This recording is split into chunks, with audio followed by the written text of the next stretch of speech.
우리가 기도 끝날 때 어떻게 하고 끝나죠? 아멘으로 끝나죠. 그 아멘의 뜻이 뭔지 여러분 다 아시잖아요.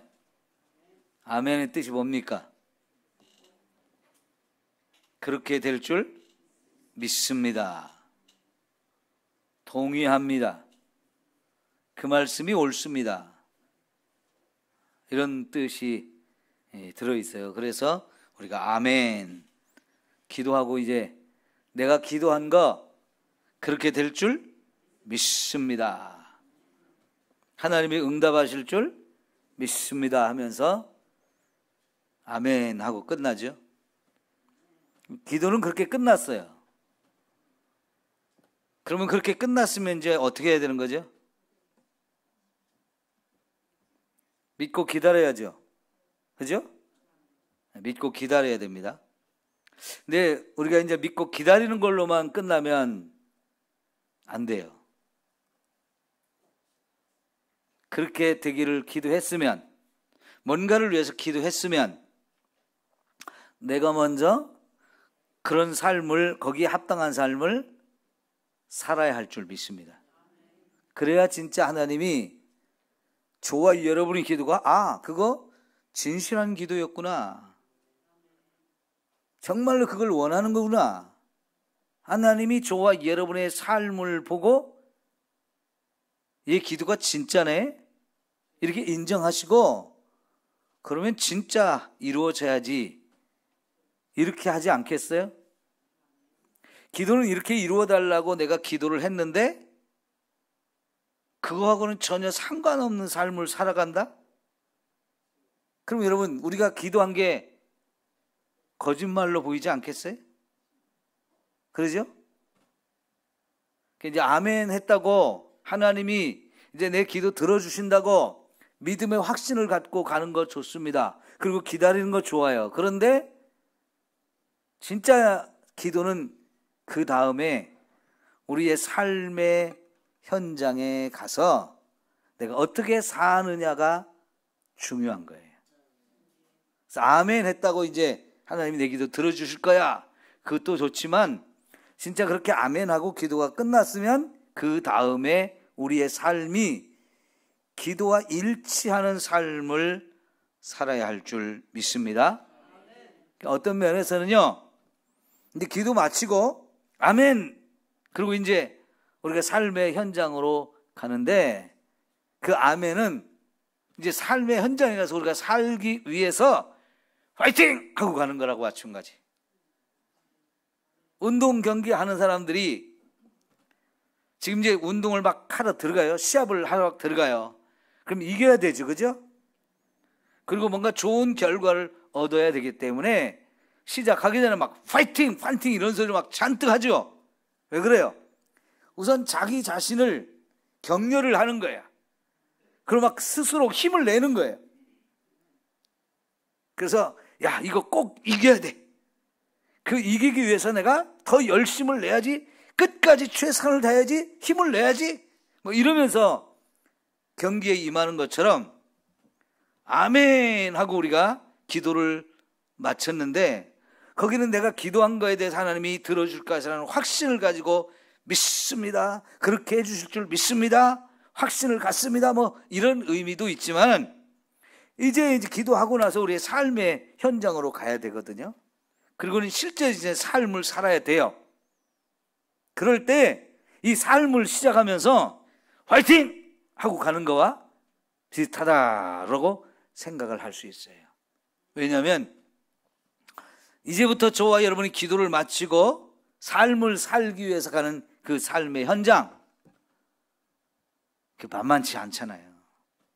그죠?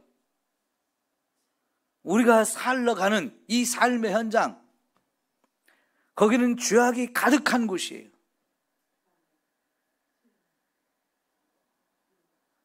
사탄의 역사가 가득한 곳이에요. 그런 현장에 우리가 가서 하나님의 자녀로 살아야 돼요. 이게 쉽습니까? 어렵습니까? 네, 마귀는요, 저와 여러분을 그냥 두지 않습니다.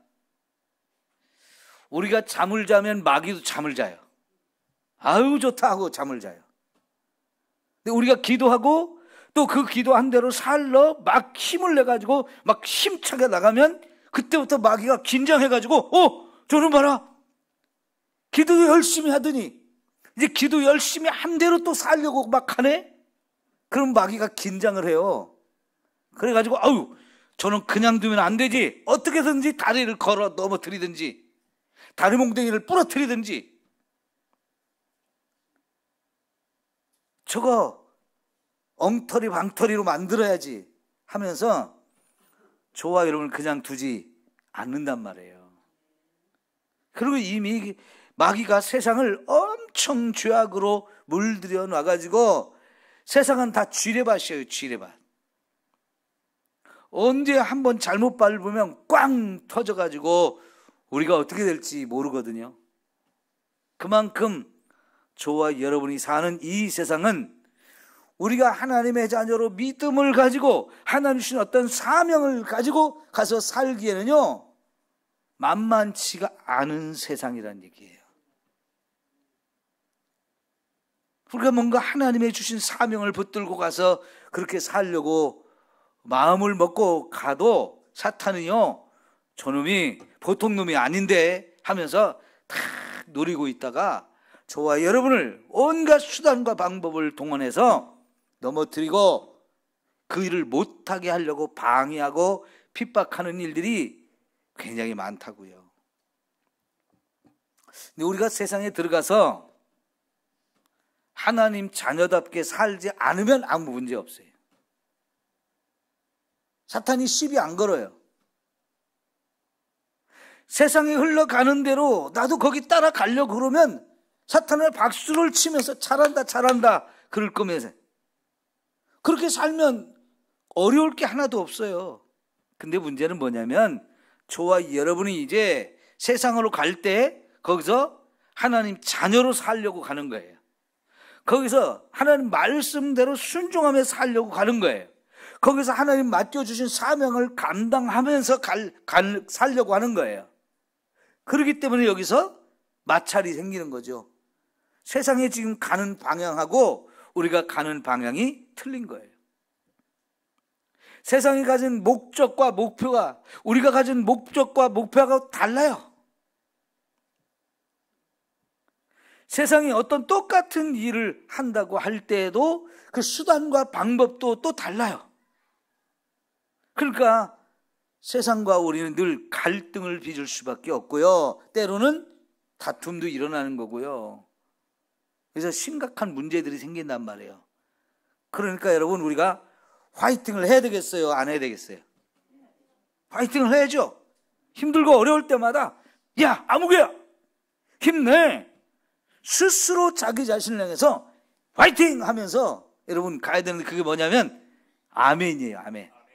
우리 예수 믿는 사람들의 구원은 아멘이에요. 그죠? 아멘. 하나님이 아멘이라고 하는 너무나 좋은 이 파이팅 구호를 우리에게 주셨어요. 믿습니다. 동의합니다. 옳습니다. 그렇게 되어질 것을 확신합니다. 그러면서 나도 이제 그 믿음을 가지고 하나님께 충성하겠고 내 자신을 다 헌신해서 이제 하나님이 내게 주신 사명 감당하겠습니다. 그러면서 이제 삶의 현장으로 갈 때 진짜 여러분, 저와 여러분에게 하나님이 뭐라고 말씀하시냐면 나도 너와 함께 할게. 나도 너와 함께 할게. 자, 오늘 우리가 읽은 말씀에 예수님이 마지막으로 하늘로 올라가시기 전에 저와 여러분을 세상으로 보낸다고. 가라. 응? 저 땅끝까지 가라. 세상으로 가라는 거예요. 가다가 멈추지 말고 계속해서 세상이 끝날 때까지 가라는 거예요. 가다가 보면 끝나는 곳이 있겠죠? 거기까지 가라는 거예요. 근데 가다 보니까 우리가 가는 길은 좁은 길이에요. 우리가 가는 길은 또 좁은 문으로 들어가야 돼요. 넓은 길로 가면 좋을 텐데, 많은 사람이 가는 그 길로 가면 좋을 텐데, 저와 여러분은 그 많은 사람이 가는 편한 길, 넓은 길, 안전하게 보이는 그런 길을 따라가지 아니하고요, 그들로부터 벗어나서 하나님 자녀로 가는 길은 좁은 길이고 좁은 문을 통과해야 되는 길이에요. 그 자체로 저와 여러분은 세상의 삶이 그렇게 쉽지가 않다는 말이에요. 그래서 우리는 기도하면서 가는 거고요, 그래서 아멘 하면서 가야 될 이유가 거기에 있는 거예요. 그 세상 속에서 내가 하나님 자녀로 당당하게 사는 모습을 보여줘야 되고, 그 세상 속에서 오로지 나는 말씀만 붙들고 산다, 이 원리를 우리가 가져야 되고요, 하나님이 내게 맡긴 사명을 위해서 나는 갑니다, 이러면서 우리가 가야 되잖아요. 그런 세상으로 하나님이 저와 여러분을 파송했어요. 가서 저 땅끝까지 가서 내 복음을 증거하라. 자, 우리가 세상에 가서 악에 물들면 그건 안 되겠죠? 유혹에 쉽게 흔들려도 안 되겠죠? 악에게 자꾸 지면 진짜 그거 안 되겠죠? 그러니까 우리 스스로도 이겨야 되니까 파이팅이 필요한 거예요. 파이팅이. 예? 그것이 아멘이고, 그 아멘 한 사람은 이제 세상 속으로 들어가서 그 속에서 나를 녹여서라도 세상을, 그 악해가는 거, 부패해가는 거, 썩어가는 걸 자꾸만 방지해야 되고요, 나를 불태워서 빛을 발해가지고 어두워져가는 이 죄악 세상에 자꾸 빛을 비춰가지고 여기 빛이 있다 하고 사람들에게 보여줄 수 있는 저와 여러분의 삶이 되어야 하죠. 그러니까 이게 쉽지 않아요.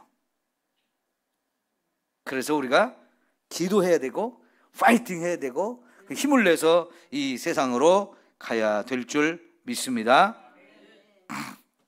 자, 그런 저와 여러분에게 주님이 약속한 말씀, 세상 끝날까지 내가 항상 너희와 함께 있으리라. 응? 세상 끝날까지 우리와 주님이 함께 해 주시겠다라고 약속을 하시는데, 그러면 주님이 나와 함께 하시면 우선은 나를 악에서 지켜줄 것이고요, 그러죠? 보호도 해 주실 것이고요, 우리가 잘못된 것을 선택하거나 잘못된 생각을 품거나 할 때 그거 아니라고 자꾸만 가르쳐 주셔서 저와 여러분이 선택을 바르게 해서 언제나 바른 길로 가게 인도하여 주실 줄 믿습니다. 그래서 여러분, 그 함께 하신다는 주님을 우리가 의지하고 주님의 손을 붙들고 주님과 함께 동행하는 저와 여러분의 삶이 되어야 할 줄 믿습니다. 자, 우리가 이제 세상으로 가서 해야 될 일이 뭐예요? 사명을 감당하는 거죠. 그 사명이 바로 예수님의 증인이 되고 복음의 증인이 돼서 이렇게 이 세상 사람들에게 하나님의 살아계심, 이 세상 사람들에게 하나님이 참 신이라는 것을 가르쳐주고 보여주고, 그 하나님을 믿어야 우리가 구원받을 수 있다는 이 구원의 진리를 세상에 전해줄 수 있어야 하거든요. 이게 이제 우리가 하나님이 주신 귀하고 아름다운 사명인데, 여러분, 이 사명이 쉬운 것은 아니란 거 알기 때문에 주님이 내가 세상 끝날 때까지 너를 떠나지 않고 너와 항상 함께 있을게 라고 우리에게 약속해 주시는 줄 믿습니다. 여러분, 요한복음 17장을 좀 한번 찾아보실래요? 요한복음 17장 18절.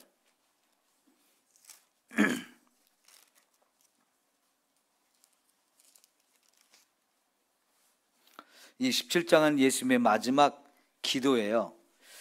마가의 다락방에서 겟세마네 동산으로 가기 전에 제자들을 위해서 예수님이 기도한 내용이 17장 전체 내용인데요. 그 가운데 18절을 봅시다. 18절. 시작. 아버지께서 나를 세상에 보내신 것 같이 나도 그들을 세상에 보내었고 그랬어요. 하나님 아버지께서 나를 세상에 보내신 것 같이 나도 이 사람들을 세상으로 보냅니다 라고 예수님이 하나님께 요청하고 기도하고 있는 내용인데요. 자, 생각해 보세요. 하나님께서 자기 아들을 세상에 보내셨어요. 왜 보내셨어요? 하나님이 그 아들 예수님을 세상에 왜 보내셨나고요? 저와 여러분을 구원하라고 보내셨죠. 근데 구원하는 방법이 뭐예요? 예수님이 죽어가지고 저와 여러분을 구원하는 거잖아요. 그죠? 예수님이 죽어서 우리를 구원하는 거예요. 그러니까 솔직히 말하면 이제 하나님이 그 아들을 세상에 보낼 때 네가 가서 죽어라 이러면서 보내는 거예요. 아, 여러분의 자녀를 죽음의 자리로 보낼 사람이 있어요? 거기 가면 죽는 거 아는데 거기 보낼 사람이 있어요?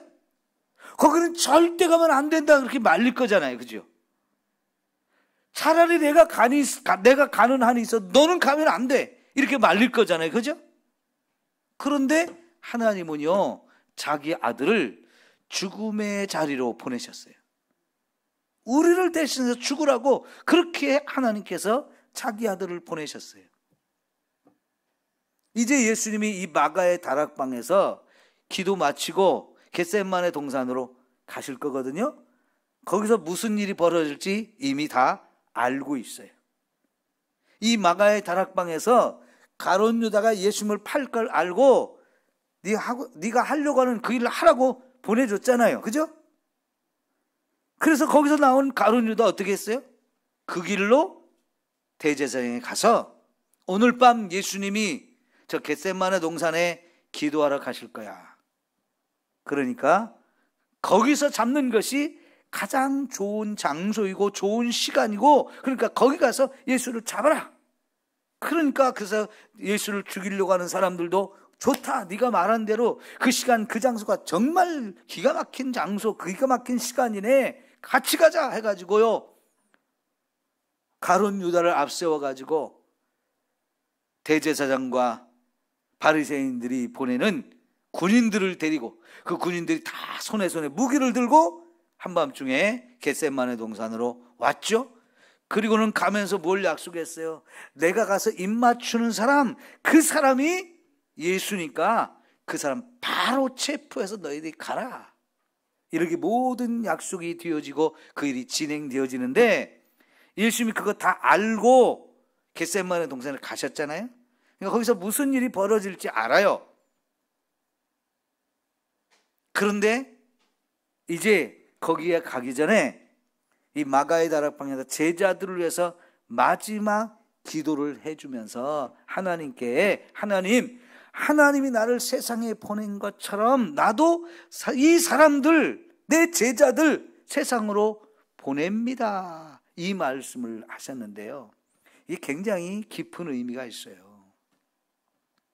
아까 말씀드린 대로 하나님이 예수님을 죽음의 자리로 보내셨어요. 그래서 이제 오늘 밤 체포당하고 그리고는 내일 아침 날이 밝으면 십자가에 못이 박혀서 자기가 죽을 걸 아셔요. 그래서 죽기 전에 제자들을 위해서 기도해 주면서 그 기도 속에 이제 아버지께서 나를 세상에 보내신 것처럼 나도 이 제자들을 세상으로 보냅니다 하면서 여러분 이제 19절 볼까요? 또 그들을 위하여 내가 나를 거룩하게 하오니 이는 그들도 진리로 거룩함을 얻게 하려 함이니이다 라고 말씀을 해요. 이 제자들을 세상 속에서 거룩하게 지켜달라는 거예요. 내가 보내는 제자들을 보내는 세상도 아까 말씀드린 것처럼 죄악이 가득한 곳이에요. 예수님마저도 잡아 죽이는 세상이에요. 하나님의 아들이 우리를 구원하러 오셨는데 그 아들을 기다리면서도 예수를 인정하지 않고 너는 하나님의 아들이 아니야, 너는 우리를 구원할 수 없어 하면서 자기들이 잡아 죽이면서, 그러면 이놈이 절대 그런 소리 못할 거야 하면서 그렇게 하나님을 거역하고 가장 무서운 죄를 지으면서도 그게 죄인 줄을 모르고 살아가는 이 세상이에요. 하나님의 아들 예수도 그렇게 막 거침없이 죽이는데 예수님의 제자들은 더 말할 것도 없이 괴롭히고 핍박하고 죽이는 일들이 벌어질 거거든요. 그런 곳으로 예수님이 자기 제자들을 보낸대요. 그런 세상에 가서 이들이 거룩하게 지켜달라는 거예요. 왜냐하면요, 그 죄악으로 가득한 세상과 맞서 싸울 수 있는 하나님 자녀의 최고의 무기가 뭐냐? 거룩이에요, 거룩. 예수님이 마태복음 10장에서 제자들을 전도하러 보내면서 내가 너희를 보내는 것이 이리 가운데 양을 보내는 것과 같다라고 말씀하셨어요. 여러분, 이리 가운데 양이 들어가면 그 양을 완전히 먹이잖아요. 이리들은 양을 잡아먹고 사는 놈들인데 그 양이 이리 가운데 그냥 제 발로 왔어요? 그럼 뭐 사정없이 뜯어 먹을 수밖에 없는데, 놀랍게도 예수님께서 제자들을 그런 세상으로 보내면서 뭐라고 말씀하셨어요? 너희는 비둘기같이 순결하라. 뱀 같은 지혜도 필요하지만 비둘기같이 순결하라 그랬어요. 왜 그럴까요? 양은 그런 이리 가운데 던져졌을 때 자기 목숨을 지킬 만한 아무런 무기가 없습니다. 그런 사나운 맹수들과 싸워 이길 수 있는 무기가 없어요. 그런데 여러분, 그런 이리 가운데 던져진 양이 살 수 있는 방법이 뭐냐? 비둘기 같은 순결함이에요. 그게 오늘 여기서 예수님 말씀하시는 거룩함입니다. 그러니까 여러분, 우리가 세상에 갔을 때 세상 속에서 저와 여러분이 거룩을 잃어버리면 그 순간이 제일 위험한 거예요. 그러나 세상 저와 여러분이 어디에서 무슨 일을 하든지 간에 거룩하면 세상은 우리를 건드리지 못해요. 예? 왜냐하면 그 거룩함이 우리의 최고의 무기예요. 그 모든 것을 이길 수 있는 힘이에요.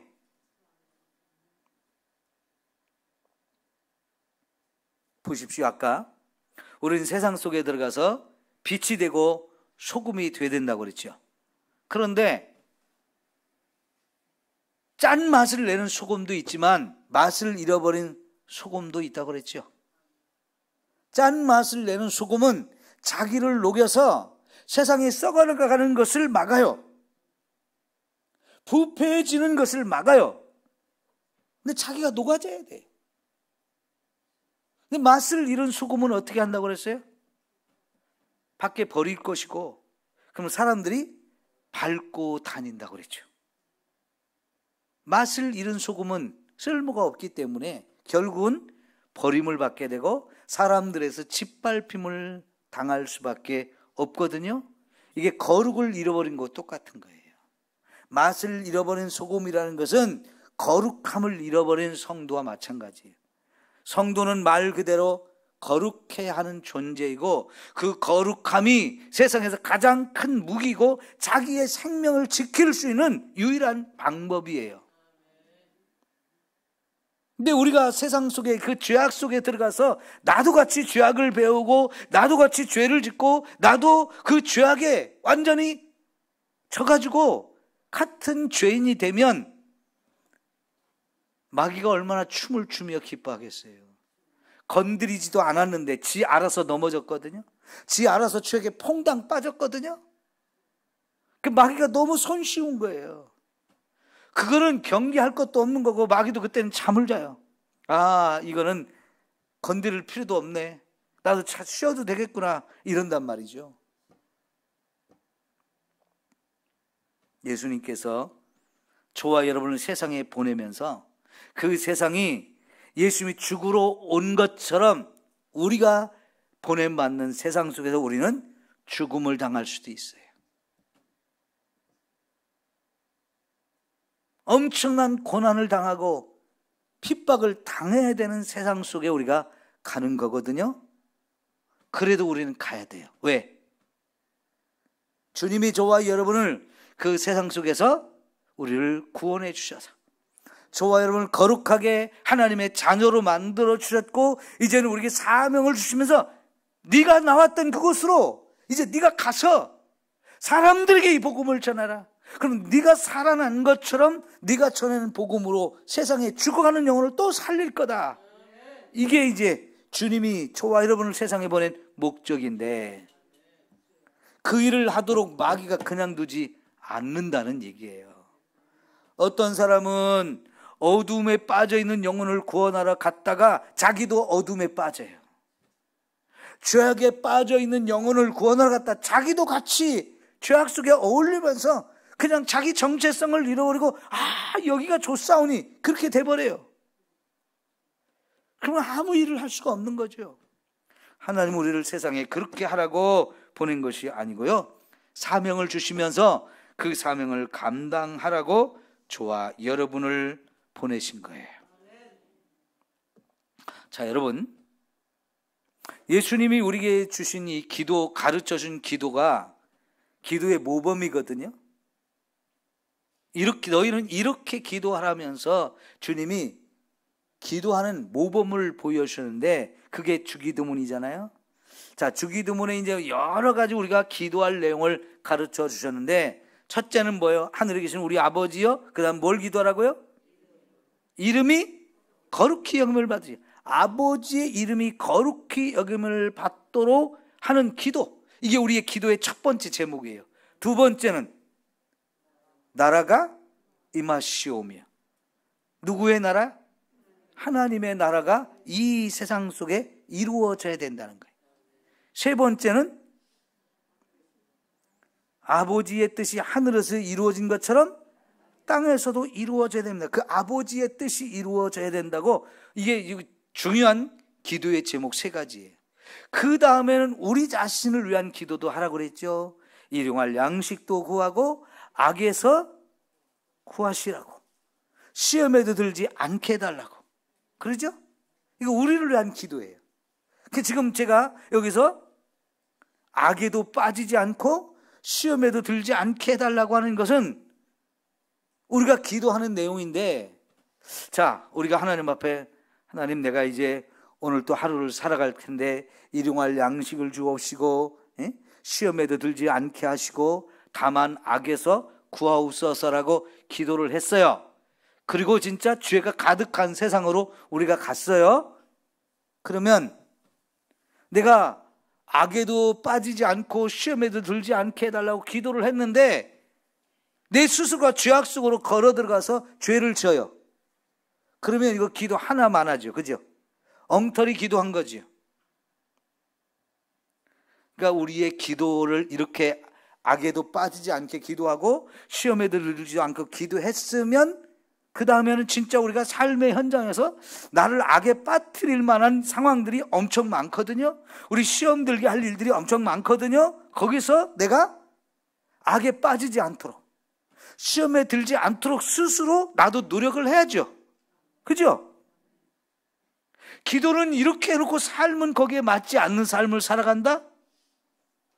그러면 하나님 봤을 때도 이 녀석 엉터리 기도하고 앉았네.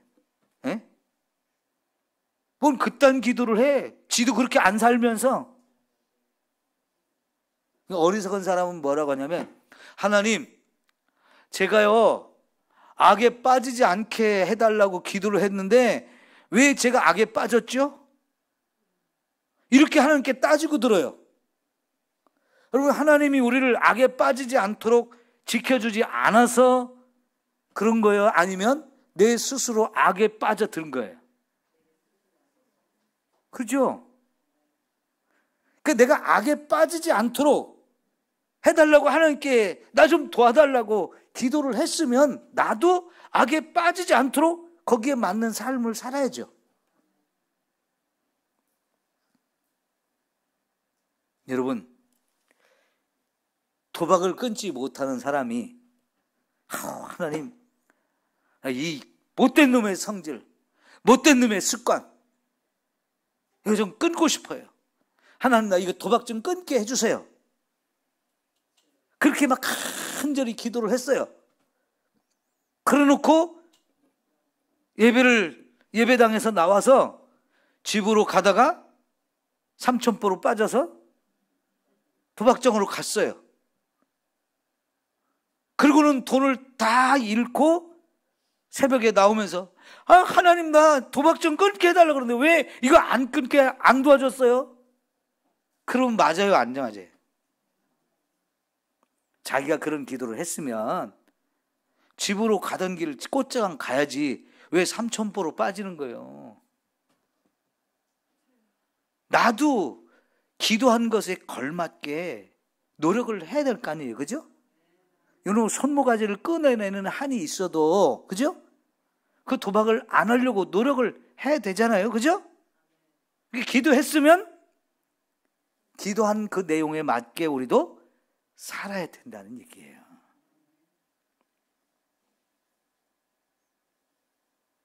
이제 우리의 그런 악에도 빠지지 않고 시험에도 들지 않고 일용할 양식도 주시고 이런 기도 다 필요한데, 진짜 이제 더 중요한 기도는 첫 번째부터 세 번째 기도 제목이 더 중요한 기도 제목이잖아요. 보세요. 하나님의 이름을 거룩히 여기는 삶을 내가 살아야 되지요.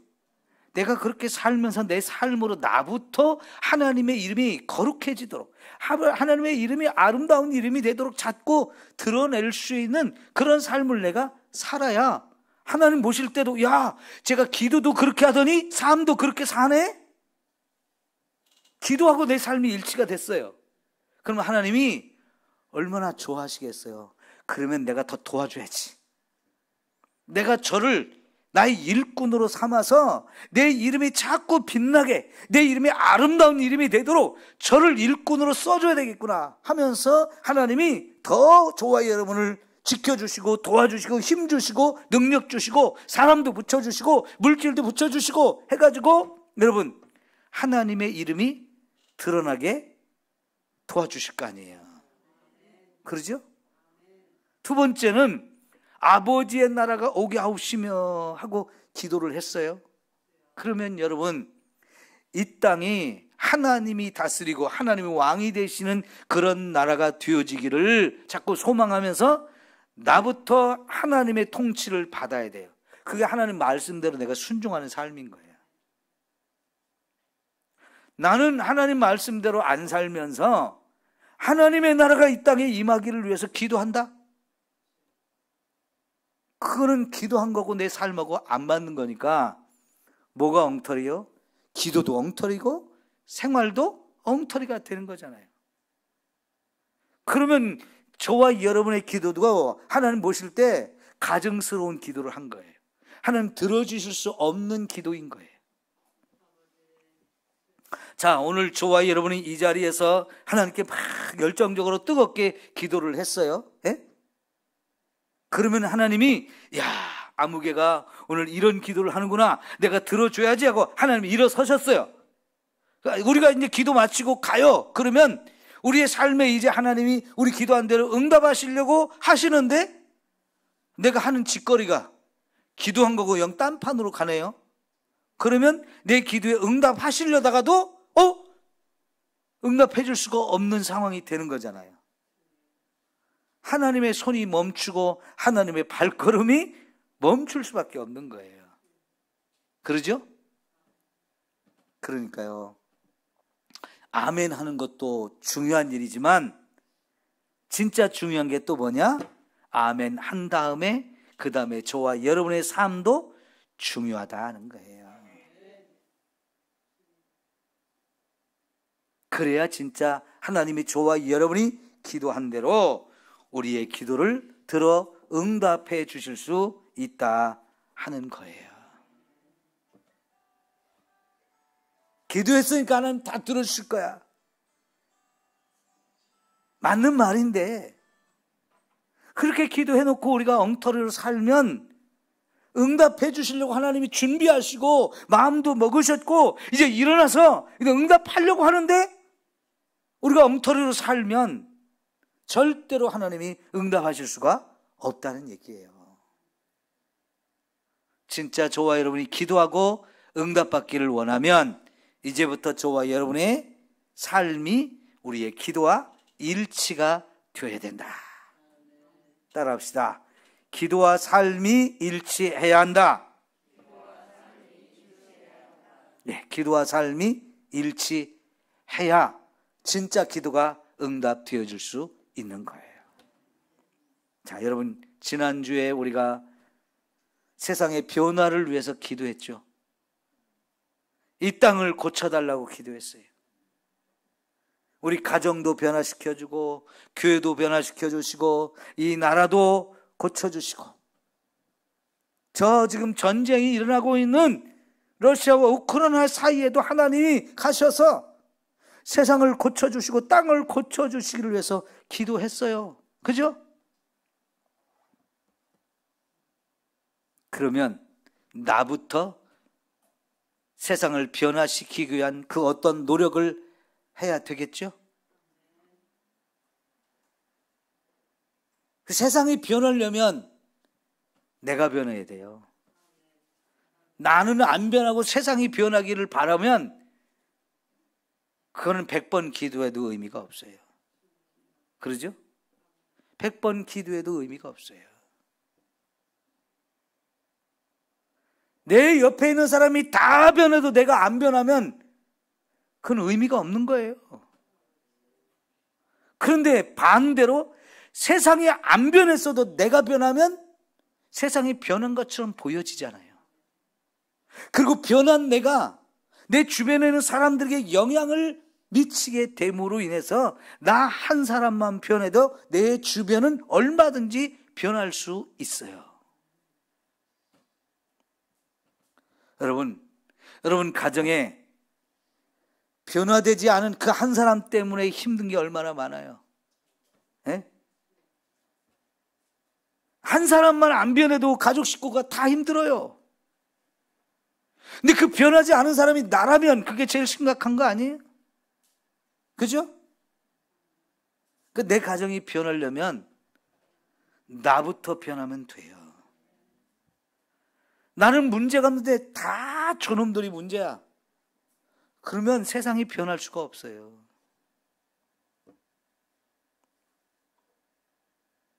여러분, 교회도 마찬가지죠. 나는 괜찮은데 저것들이 다 문제야. 이래버리면 하나님 우리에게 좀 제발 좀 바꿔주세요. 제발 좀 새롭게 해주세요. 하나님 뭐라고 하실 것 같아요? 너부터 변해. 너부터 변해. 너도부터 좀 기도 좀 하고, 너부터 좀 말씀대로 살고, 너부터 좀 남을 섬기고, 네가 좀 손해 좀 보고, 네가 양보 좀 하고, 네가 희생 좀 하고, 자꾸 남을 좀 섬기는 삶을 나부터 살아야 내 주변에 있는 사람도 저 아무개 집사님, 아무개 권사님, 아무개 장로님 참 저렇게 사는 거 보니까 나도 저렇게 살아야 되겠다. 자꾸 내 주변에 있는 사람이 본받고 하나씩 둘씩 따라오면 벌써 세 사람 변한 거 아니에요? 그죠? 그렇게 나부터 변화가 되어야 내 주변도 변화되고, 그래서 가정도 변화되는 거고, 교회도 변화되는 거고, 세상도 변화시킬 수가 있는 거예요. 그러니까 기도하는 우리는 기도한 대로 살아야 돼요. 아버지의 뜻이 이루어지기를 위해서 기도해야 되는데, 그 아버지의 뜻을 이루는 첫 번째가 내가 돼야 돼요. 나는 가만히 구경만 하면서 하나님 저 아무개 집사님이 좀 하나님 뜻을 이루는 사람이 되게 해주세요. 아무개 권사님이 하나님 뜻을 이루는 사람이 되게 해주세요. 암만 그렇게 기도해봐야 세상이 변할 수가 없는 거지요.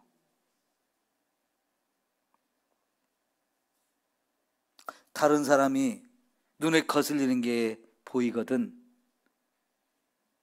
나부터 좀 잘해야 되겠다, 나부터 좀 변해야 되겠다 하는 이런 마음과 생각을 가지고 말할 것 없이 그냥 스스로 순종하고 실천하면 돼요. 남이 하든지 말든지 내가 하면 돼요. 그러다 보면 여러분, 내가 걸레를 들어서 좀 저 입구에 더러운 곳을 좀 걸레질을 하면 다른 사람이 집사님 그거 왜 걸레질 해? 거기 뭐 있어? 와서 보니까 누가 여기를 좀 어지럽혀 놨네요. 그럼 여러분, 내가 걸레질을 하는 걸 본 사람은 또 달려가서 빗자루 들고 나오겠지요. 저 집사님이 하니까 나는 할 게 없구나 하고 혼자 쌩 들어가 버리면 그런 사람 별로 없을 거예요. 그죠? 백지장도 맞들면 낫다고 하듯이 우리 사람들은요, 누가 먼저 앞장서서 하는 사람이 있으면요 같이 해요. 근데 처음에 그것을 시작하기가 어려운 거지요. 그 어려운 일을 누가 먼저 해야 된다고요? 기도하는 우리가. 그럼 그 기도를 내가 왜 했을까요? 하나님, 우리 교회가 변화시켜 주세요, 우리 교회를 좀 바꿔주세요 라고 기도를 왜 했을까요? 바뀌어야 될 부분이 내 눈에 보인 거예요. 그죠? 바뀌어야 될 사람이 내 눈에 보인 거예요. 내 눈에 그게 안 보였으면 기도하겠어요? 안 하겠어요? 안 하죠, 나도. 근데 내 눈에 하나님, 우리 교회는 좀 이것 좀 바뀌어야 돼요.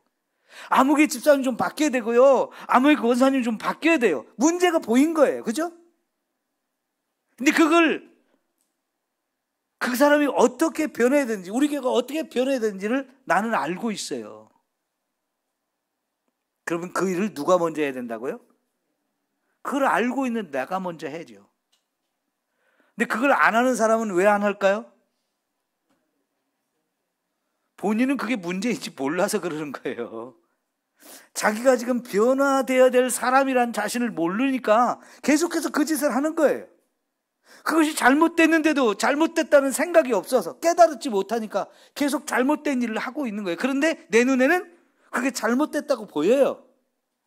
그런데 가서 아무개 집사님 왜 이렇게 해? 그럴 때는 괜히 시비 걸고 싸움이 되어버리니까 그렇게 해서 안 변하잖아요. 그러니까 내가, 하나님, 우리 교회는 좀 서로 섬겼으면 좋겠습니다.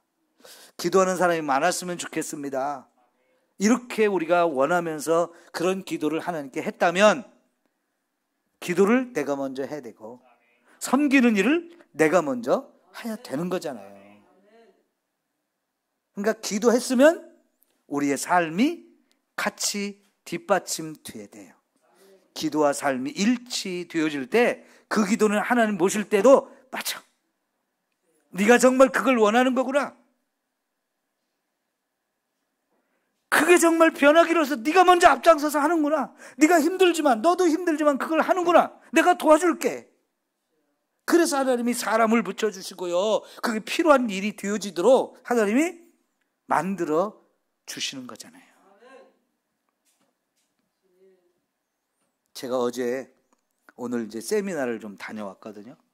믿음의 교회에서 우리 교단에서 좀 특별한 목회를 하시는 분들을 와가지고 이제 세미나를 했어요. 외국에서 온 노동자, 또 외국에서 어쩔 수 없이 우리나라 좀 와서 살게 해달라고 도망하거나 피난 온 난민, 북한의 탈북자들,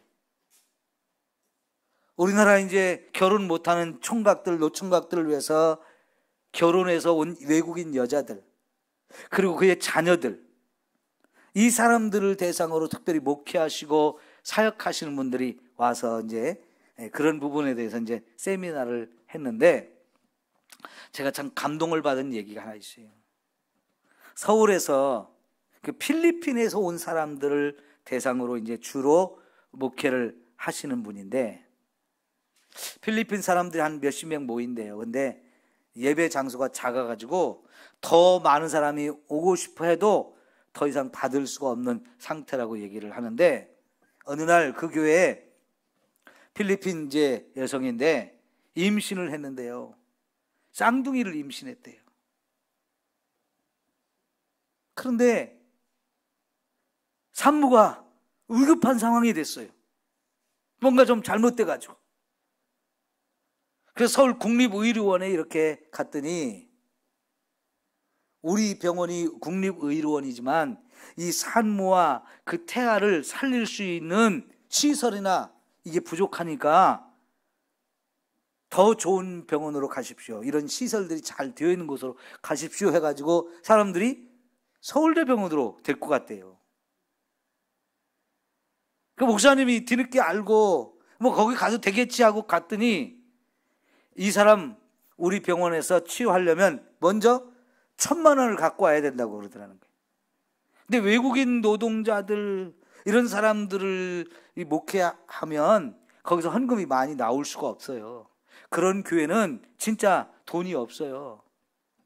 본인들도 돈이 없는 사람들이고. 왜? 돈 벌면 한 달 월급 받으면 30%만 자기가 갖고 나머지는 다 본국으로 보내는데, 그 30%는 최소한의 굶어 죽지 않을 만큼 그만큼 생활비 남겨놓고 보내는 거래요. 그 사람들이 뭘 돈이 있겠어요. 1,000만 원을 내라고 하니까, 그것도 치유 다 해주는 게 아니고 일단 병원에 입원하는데 1,000만 원을 딱 내놓아야 입원을 시켜주겠다고 하니까 얼마나 기가 막히겠어요. 목사님이 이 사람 형편과 처지를 막 설명하면서, 지금 이 사람이 그런 돈 낼 돈 없으니까 근데 우리 교회 성도인데 목사가 책임지고 만들어 올 테니까 해주시오. 그냥 아니라고, 1,000만 원 내야 된다. 그래가지고 막 여기저기 수수문하고 막 여기저기 두하고 다녀가지고 겨우 500만 원 만들어 가가지고 갖다 놓고, 일단 이거 받으시고 나머지 500만 원 더 만들어 올 테니까 좀 해주시오. 그래서 입원을 시켰대요. 또 나가서 막 여기저기 다니면서 400만 원 만들어 갖고 이제 갖다 줬는데 100만 원을 또 못 만드는 거예요. 몇 날 며칠이 돼서 이제 병원에 좀 신방을 갔더니, 이 환자를 향해서 병원에서 매일같이 100만 원 냈냐고, 100만 원 준비됐냐고 계속 내야 된다고. 그러니까 이 여자가 얼마나 스트레스를 받겠어요. 그 목사님이 이제부터 돈 내라고 하면 나는 모르고 우리 목사님이 다 알아서 한다고 했다고 그렇게만 말하라고. 그리고 너는 절대 돈 걱정하지 말라고. 왜? 네가 돈 걱정하면 어차피 태아도 위험한데 진짜 더 위험해지고, 너도 살고 태아도 살려면 넌 절대 걱정하지 말고 목사님이 알아서 한다고 했다 해라. 그리고 간절히 기도해주고 이제 나와서 또 사방에 다녀가지고 겨우 100만 원 만들어서 또 갖다 줬는데요. 결론적으로 7,600만 원 들었대요. 왜냐하면 외국인이라 건강보험 안 되지요. 외국인이라 치료받다가 도망가면 안 되니까 1,000만 원 보증금으로 내라는 거였어요. 7,600만 원이라도 그것도 깎고 이것저것 막 혜택 좀 챙겨가지고 7,600만 원이지. 그 서울대학병원에 원목실에 우리 기장 목사님이 있어가지고 그 목사님 찾아가서 사정 얘기하면서 좀 도와달라고 그러니까 그 목사님도 목사님 이거요 돈 1억이 넘게 드는 겁니다. 1,000만 원 그거 택도 없는 거고요. 1억이 넘게 드는 거예요. 근데 그나마 이것저것 다 해가지고 7,600만 원을 해준 것도 엄청나게 지금 혜택을 받은 거라고. 그러니 어떻게 하겠어요? 목사님이 와서 막 기도를 또 얼마나 했겠어요? 성도들하고 막 얼마나 기도를 했겠어요? 그리고 막 또 여기저기 찾아다니면서 사정하고 해가지고 결국 1억이 모였대. 1억이 7천만 원 7,600만 원 갖다 주고 3천만 원이 남아서 아이가 이제 한 명은 죽고 한 명은 이제 태어나서 그것도 이제 퇴원을 바로 할 수가 없어서 인큐베이터 들어갔다 나왔는데, 그것까지 해서 이제 7,600만 원이 들었는데, 지금 이 사람이 병원에서 나오면 살 집도 없더래요.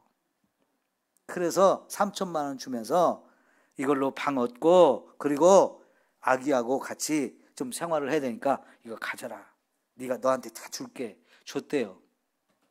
그 과정에서 얼마나 기도하면서 돕는 손길을 하나님 붙여주셨겠어요. 그러니까 1억이 모였겠죠. 여러분, 하나님 앞에 간절함으로 기도하고 막 여기저기 찾아다니면서 이렇게 할 때 하나님이 도움의 손길을 붙여주시잖아요. 그리고 결국은 죽어가는 생명을 살리고, 그리고 이제 잘 순산하고 나와서 살 수 있는 길이 열려지는 거잖아요. 근데 그 3천만 원을 받은 이 자매가 그걸 가지고 절반을 떼가지고 이거는 다시 교회로 헌금해야 되겠다는 마음이 들었대요. 그래도 여기 와서 믿음이 그만큼 자란 거죠.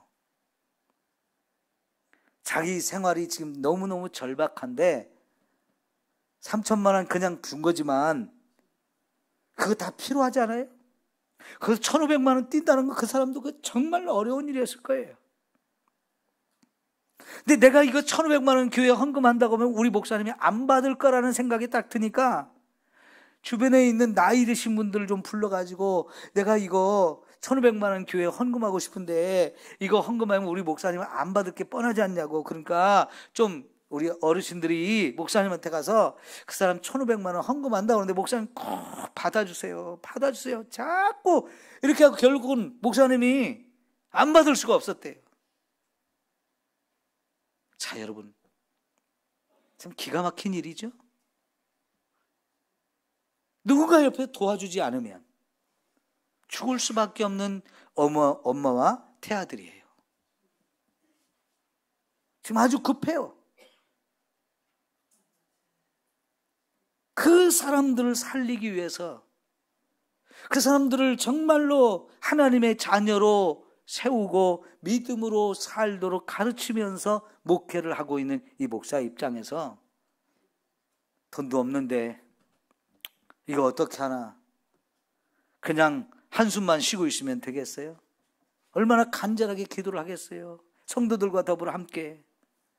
그 교회 성도들도 있는 것 없는 것 다 그냥 내가지고 돈을 모으고, 목사님도 또 여기저기 다니면서 이 교회 저 교회 찾아다니면서 부탁을 하고 해가지고 그만한 돈이 모아질 수 있었다는 것은 기도와 삶이 일치하기 때문인 거죠.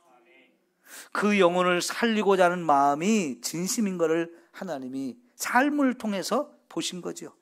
기도만 들어갖고는 그게 진짜인지 아닌지를 제대로 알 수가 없어요. 그런데 그런 간절한 기도와 더불어서 살아가는 모습을 보니까, 하는 걸 보니까 이거는 진짜구나, 정말 그 사랑이 진짜구나 하는 것이 보여지니까 하나님도 상상할 수 없는 그 돈이 모아지도록 많은 손길을 하나님이 붙여주신 거지요. 그게 기도의 능력이고 기도의 역사인 줄 믿습니다. 오늘 여러분, 오늘 기도는 그렇게 하는 거예요. 그런 능력과 그런 기적을 체험하고자 하는 그런 마음을 가지고 기도도 하고 그 기도에 걸맞는 삶도 저와 여러분이 살아야 할 줄 믿습니다. 아멘 하고 끝나는 게 아니고, 아멘 그 이유도 여전히 중요합니다. 아멘 하는 것과 똑같이 중요한 거예요. 그러니까 기도한 것과 똑같이 우리의 삶이 일치가 되어질 때 진짜 기도의 능력이 나타나요. 하나님도 감동하셔서, 아, 네가 기도하는 게 진짜로 기도하는 거구나, 그 마음이 진실이구나, 우리의 삶을 통해서 보시고 하나님은 똑같이 역사해 주시는 줄 믿습니다. 네, 기도합시다.